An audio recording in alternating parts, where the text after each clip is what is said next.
We're back at 8:20 with the second most famous Pitt. Doug Pitt is stepping out of his brother Brad's shadow as the new spokesperson for Virgin Mobile Australia, a campaign that includes an ad spoofing his very normal life. Take a look.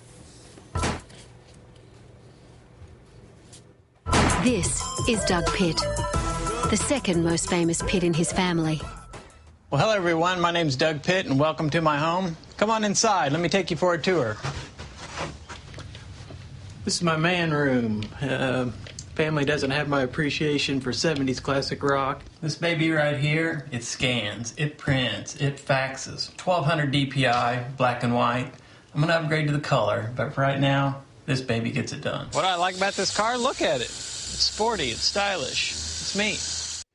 That is a minivan, one way or another. Doug Pitt is with us exclusively. Doug, it's nice to see you. How you doing? Thanks for having me. How does this feel? I mean, do you like the attention? You have, lived for a long time with Brad getting all the attention. How do you like it? It's a little surreal, but it's fun. This whole campaign was to be tongue-in-cheek and to have fun, and luckily it's hit its mark. You told the people at Virgin Mobile you're not an actor. In fact, you're a pretty private person, and this would be outside your comfort zone. So what was it like shooting this video?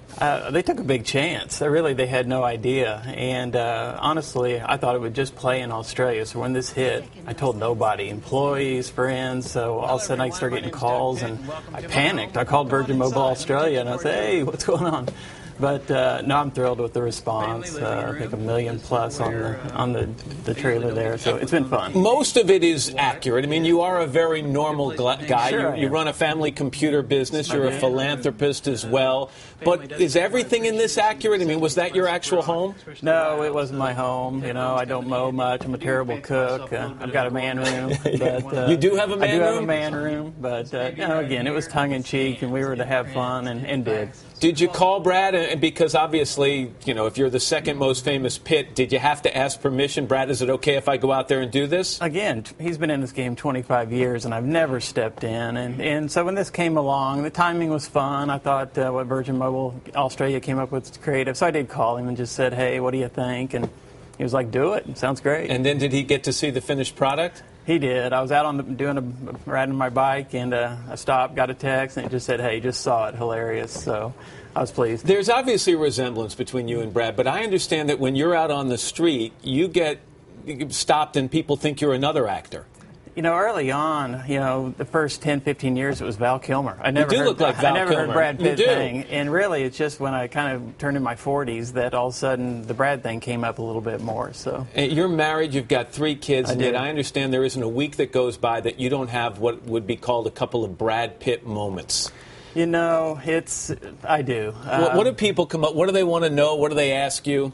Most of it's innocuous and it's nice. Hey, does he come to town? Loved his movie. What's he doing? What's Angelina like? But do you tell any nasty stories? Do you just make stuff up? Honestly, my eyes glaze over. It's been these kind of questions for a long, long time. So I understand the interest and I appreciate it. Now that you've had a little exposure in the limelight here, would you like to perhaps trade places with him for maybe a week just to get a sense for what his life is like? Well, I've actually had that seat, to be able to watch for, again, 25 years what he goes through. And, there is a price that he pays. But, again, to his admission, he welcomed himself, walked into it, and he's done extremely well. I'm really proud of him. How do you think he would do if he were to take a week and spend it in your more normal life? I think he does a pretty good job being normal. For what normal is to he and Angie, they do the best they can. But, really, they do a great job, I think, kind of shutting out the noise to some degree that you can. Your mom made some headlines recently with an op-ed she wrote and talking about politics and social issues. I don't want to get into what she wrote or what Brad's views are, but let's just say they are different. They are different. They disagree on a lot of key issues. Has that over the years created some interesting times at Thanksgiving dinner? I think moms and dads and kids agree to disagree all over the world. So why would our family be any different? And no, there can be healthy discussion when people disagree with you, and I think there should be. The bad thing is when it turns to venom and negativity, and we don't have that in our family. It's open discussion. We can learn from each other, and if anything, it solidifies your point, or maybe you learn something. And just tell me, because we're going to put some information on our website, the name of the charity that you're directing? Hey, I'm thrilled with Virgin Mobile Australia bringing a platform to Care to Learn. It's a charity in Southwest Missouri where a kid shows up to school, health, hunger, hygiene, and we get it funded right away. And it's been a great business model. I want people to steal it, learn about it. We've been able to fund over 100,000 cases in about 4 years' time. Philanthropy runs in your family. Doug, it's great to meet you. Thanks so much.